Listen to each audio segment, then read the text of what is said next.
السلام علیکم. دا ویډیو پیغام په ایمرجنسي چې زه خپل مروتو پر جوړوم.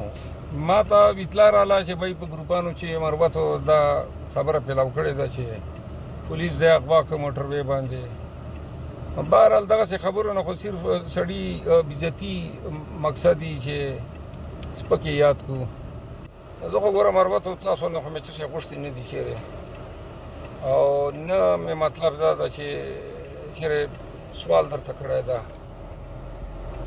خو که زه لګیا یم، خو که چا درته وویله چې ما په حرکتونو نه یا ما په عمل نه د مروتو بېزتي کېږي، خو بیا خو ټیک ته ما پسې غږېږ دا کارونه کوو. خو که چېرې زه لګیا یم دا د قوم شناخت کوم، تا قوم عزت چې اضافه کوم، او لګیا هم دغې سره یم چې د قوم سترګې به نه کړي ټیټې، بلکې د ټول د پښتنو سترګې به نه کړو ټیټې.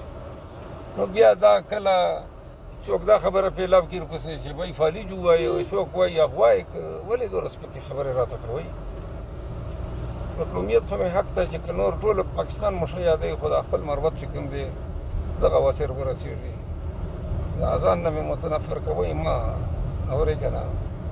دا لکه اغوا چې شي نن اغوا ول کیس و چې اټک چې په ما اټیک کړی و پولیسو، هغې باندې ما په د ډي پي او باندې کیس کړی و اسلام آباد های کورټ چې نن ټول پولیس راغلی و اټکوال. ما چیف صاحب ته ویله چې بای ولې دا جرأت وکړ دوی ته د سزا میلاو شي. دا کیس و دې نه تاسو اغوا جوړه کړله. الله دې نیکۍ هدایت درته وکړي، خو ډېر مې ګیله درنه راځي. او